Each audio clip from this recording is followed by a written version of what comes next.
શિવ ભક્તિ Ganga YouTube channel સાંભળતા મારા ભક્તને ઓમ નમસ્કાર. આજે ગજાનન ગણપતિનો જન્મદિવસ એટલે વિનાયક ચોય. વિનાયક ચોય છે એટલે ગણપતિનો બર્થડે. તો ગણપતિનું માહિતમ શાસ્ત્રમાં બહુ બતાવ્યું છે. દરેક શુભ કર્મમાં ગણપતિ મહારાજની સ્થાપના પહેલાં કરવામાં આવે છે, એનું પૂજન પહેલાં કરવામાં આવે છે. સ્વામી પણ જ્યારે દુકાનમાં સોનાનો ઘાટ કાઢવા બેસે ત્યારે ગણપતિને યાદ કરે છે. સુતાર જ્યારે પોતાનો ધંધો ચાલુ કરે ત્યારે ગણપતિને યાદ કરે છે. અને કોઈ પણ વ્યક્તિ જ્યારે યાત્રાએ નીકળે તો ગજાને યાદ કરે. ગણપતિનો બર્થડે એટલે ગણપતિનું માહિતમ શાસ્ત્રમાં બહુ બતાવ્યું છે. ગણપતિનું પૂજન 10 દિવસનું હોય છે. ઘણા માણસો 5 દિવસનું કરતા હોય છે અને એનું પૂજન. અને મૂર્તિ ગણપતિની માટીની હોવી જોઈએ, કારણ કે માટીની મૂર્તિથી પ્રદૂષણ થતું નથી. કારણ માટીની મૂર્તિ નક્કોર હોય છે, પૂરી નથી હોતી. આ નક્કોર મૂર્તિનું માહિતમ શાસ્ત્રમાં બહુ બતાવ્યું છે. તો આપણે પ્રદૂષણ, પાણીનું જળ પ્રલયમાં જે થતું પ્રદૂષણ એ અટકે છે. અને ગણપતિનું પ્રાગટ્ય એટલે જન્મદિવસ. તો ગણપતિનો જન્મ માના ઉદરમાંથી થયેલો. ભગવાન મહાદેવજીને જ્યારે હિમાલયમાં તપ કરવા જવાનું થયું ત્યારે મા પાર્વતી જગદંબાને કીધી, હું તમને મંત્ર આપું છું, આ મંત્રથી 2 સંતાન તમે ઉત્પન્ન કરજો. મહાદેવજી તપ કરવા ગયા. મા જગદંબા એકલા હતા. પછી માએ વિચાર કર્યો એકલા મારો કેમ જન્મ જાય. પોતાના મંત્રથી પોતાના જમણા અંગમાંથી મેલ કાઢ્યો, એમાંથી ગણપતિને પ્રગટ કર્યા. ડાબા અંગમાંથી મેલ કાઢ્યો, એમાંથી ઓખાને પ્રગટ કરી. આ તે ગણપતિનું પ્રાગટ્ય છે. તો ગણપતિને પ્રગટ કર્યા પછી જગદંબા એમને બારણામાં બેસાડે છે કે ગણપતિ મહારાજને કે બેસો તમે, હું સ્નાન કરવા જાઉં છું. એ સ્નાન કરવા ગયા. ગજાનનને હાથમાં સળી આપી છે. સળી લઈ અને ગણપતિ ચોકી કરે છે કે અંદર ઘરમાં કોઈ આવે નહીં. આ બાજુ નારદમુનિ પધાર્યા ફરતા ફરતા. તો ગણપતિને બારણામાં બેસાડ્યા જોઈને પૂછ્યું કે તું કોનો દીકરો છું? તો ગણપતિ કહેશે હું પાર્થિવનો દીકરો છું. પાર્થિવનો દીકરો કીધો તો નારદજીને શંકા થઈ કે વગર કુળ છે આ છોકરા ક્યાંથી?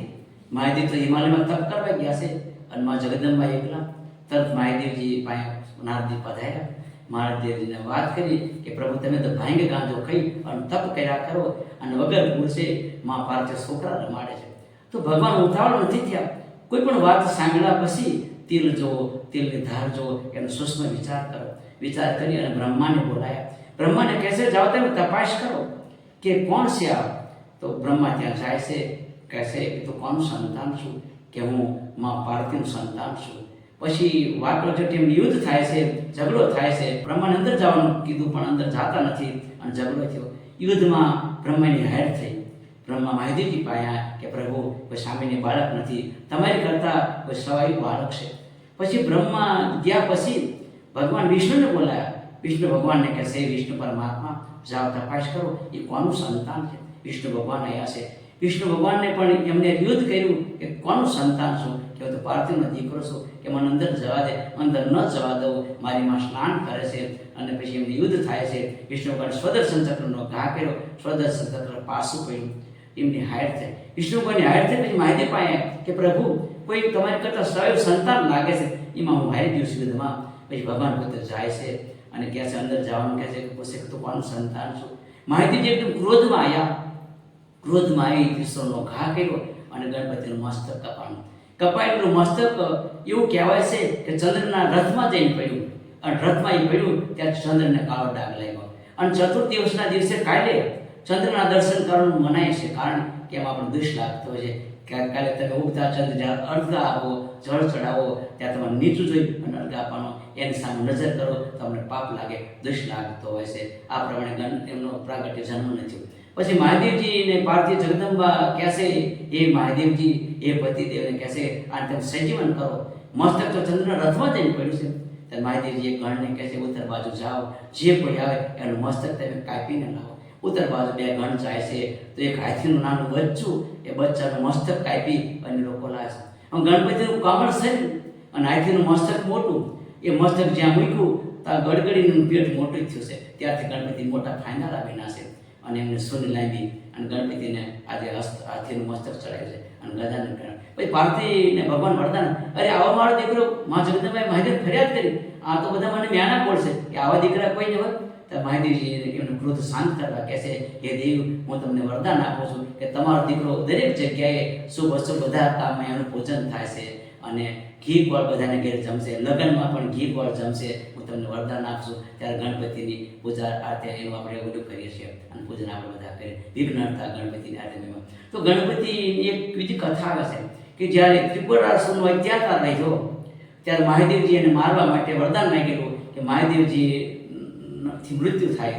રાક્ષસે માંગેલું કે મહાદેવજી મારું મૃત્યુ મહાદેવના હાથથી થાય અને અમારા ત્રણ ભાઈને એક ત્રાંબાની નગરી, એકને સોનાની અને રૂપાની આ ત્રણ નગરી વરદાન મહાદેવ પાસે માંગેલું અને ત્યારે મહાદેવ તમારા હસ્તકથી મારું મૃત્યુ થાય. તો એક વખત ઘટના ઘટી, મહાદેવજીનો ત્રાસ ત્યારે મારવા એમાં તૈયાર થયા ત્યારે આકાશવાણીથી ગણપતિ મહારાજ પોતાના પિતાને કહે પિતાશ્રી તમે મને વરદાન આપ્યું છે કે કોઈ પણ સ્થાનમાં ગણપતિની પૂજા કર્યા પહેલા જો તમે એ કાર્ય કરો તો એ કાર્ય પૂરું નથી પડતું, માટે તમારો વિજય નહીં થાય. હું કોણ બોલો છો? હું તમારો દીકરો ગણપતિ મહારાજ બોલું. ત્યારે ગણપતિ મહારાજની પૂજા કરવા માટે મહાદેવજી રથમાંથી નીચે ઉતર્યા અને માટેના ગણપતિ બનાવી એનું પૂજન કર્યું. જ્યાં ગણપતિ મહારાજની પૂજા કરી પછી આકાશવાણીથી કે પિતાશ્રી અને તમે રથમાં ચડો અને ત્રિશૂળનો ઘા કરો અને ત્રિપુરાસુરને મારો. આરતી એમને ત્રિપુરાસુરને માર્યો. ગણપતિની પૂજાનું મહિમા સાધન બતાવે. ગણપતિને આપણે ધરો ચડાવવાનું માત્ર સાધન બહુ બતાવે. વાલાવાળું જો ગણપતિને હોય તો ધરો ચડાવવાથી આપણી આયુષ્ય લાંબી થતી હોય છે અને કોઈ આપણે વિઘ્ન નથી આવતા. અને ધરો ઘણા એના અંગ ઉપર નથી ચડાવીને આવતી. ધરો તમે ચડાવો ગણપતિ મહારાજને તો એના મસ્તક પર ચડાવીને અથવા ધરોનો હાર કરવાનું પણ સાધન બતાવે છે. ગણપતિને સિંદૂર ચડાવવાનું માધ્યમ છે. ઊંચા ઊંચો શણગાર જો ગણપતિ મહારાજનો હોય તો સિંદૂરે શણગાર છે. જે આપણે કીર્તનમાં કહ્યું કે સિંદૂરે શણગાર છે. જા ગણપતિને સિંદૂરથી શણગાર સજો તો ગણપતિ બહુ રાજી થતા હોય છે. અને સિંદૂર શણગાર કરી પછી કંકુ અને ચોખા બોવાળા અક્ષતાસમ સુરશેષમ કંકુ મુક્તા સુશોભિતા ગ્રહણ પરમેશ્વર કહી અને ગણપતિને ચાંદલો કંકુનો કરી અને ચોખા ચડાવવાના હોય છે. પછી ગણપતિને આપણે પૂજા કરીએ તો રીધિને સીધી કોઈ માટીની મૂર્તિ તરીકે આપણે નથી લાવીને આવતી, કારણ કે રીધિ સીધી કોઈ પધરાવવામાં આવતી નથી. ગણપતિની તમે પૂજા કરો 9 દિવસ 8 દિવસ અથવા 5 દિવસ એનું વિસર્જન કરવાનું જ્યારે આપણે થાય તો રીધિ સીધી પધરાવાય નહીં, એમાં દોષ આપણને લાગતો હોય છે. તો રીધિ સીધી તરીકે આપણે ગણપતિ મહારાજ આગળ 2 સોપારી મૂકવાની, 2 સિક્કા મૂકવાના, એને કુમકુમનો ચાંદલો કરી સ્નાન કરાવી એનું પૂજન કરવાનું. અને જ્યારે આપણે ગણપતિ મહારાજનું વિસર્જન કરીએ ત્યારે રીધિ સીધી લાલ કપડામાં અથવા પીળો કપડું અથવા વ્હાઈટ કપડું લઈ બાંધી અને આપણે ધન જ્યાં મૂકતા હોય ત્યાં મૂકવાનું. કે રીધિ સીધી એટલે સમૃદ્ધિ, એ સમૃદ્ધિ એ થતું હોય એ પૂજનનો નિયમ બતાડે છે. અને ગણપતિને ધરોની માળા પણ માત્ર બતાડે છે. તો ગણપતિ મહારાજને પૂજા કરો ત્યારે એક ખાસ ધ્યાન રાખવાનું કે આપણા ઘરમાં કદાચ ગણપતિ અત્યારે 9 દિવસ ભલે તમે લાવી શકો પણ બને ત્યાં સુધી આપણા ઘરમાં મૂર્તિ મેથી નાની હોવી જોઈએ. ઘણા એવું પણ કહેતા હોય છે, એ માન્યતા છે કે 2 ગણપતિની પૂજા ન કરાય. એવું ક્યાંય નથી કે ગણપતિ એક હોય અથવા 2 હોય, પ્રધાનતા ભાવની જ હોય છે. ગણપતિ તમે આર્સના માર્બલના ગમે તે પણ વ્હાઈટ માર્બલ હોવો જોઈએ એનું પૂજન કરવાનું બતાવ્યું છે. એને ખાલી કંકુનું ચાલ, કારણ વેથી મોટી મૂર્તિ લઈ આવવાનું એક કારણ છે. વેથી નાની મૂર્તિ હોય તો તમે કદાચ ન પૂજો તો તમને દોષ નથી લાગતો. કોઈ પણ ભગવાનની મૂર્તિ આપણા ઘરમાં વેથી મોટી ન હોવી જોઈએ. તો મોટી હોય ત્યારે બધા કાયદા લાગુ પડે, માટે મૂર્તિ નાની હોય. અને બીજું ગણપતિ સિંદૂર પછી હળદર બોવાલી.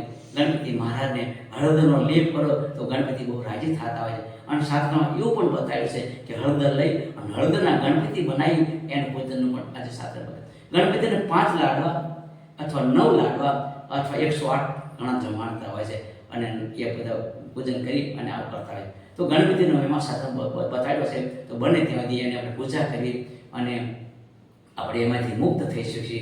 આપણા ઘરમાં દાખલા તરીકે ગણપતિની સ્થાપના થાય તો ધૂપધમાડા થાય, રોજ ગણપતિની આરતી થાય, શણગાર માટે આપણે રોજ કીર્તન થતા હોય તો આપણું ઘરનું વાતાવરણ પવિત્ર થતું હોય છે. આની પાછળ વિજ્ઞાન છે, આની પાછળ ઋષિ પરંપરા છે. હવન કરી અને મોદક હોમતા હોય છે કે મોદકની અંદર ઘી આવતું હોય છે, એની અંદર ખસખસ આવતી હોય છે. કારણ કે ખસખસ આમ તો જુઓ તો એક દોષ હોય. ઘણી ગણપતિને આપણે લાડુ ધરાવીએ એમાં ખસખસ ચડાવીને શાસ્ત્ર ના પણ પાડે. ખસખસ જે ચડાવી એક અશુદ્ધ ઓછો સાધન બતાવે. તો લાડુ ગણપતિને બને ત્યાંથી ખસખસ વગર ના હોવા છે. આજે શાસ્ત્રમાં આ પ્રમાણે બતાવ્યું છે.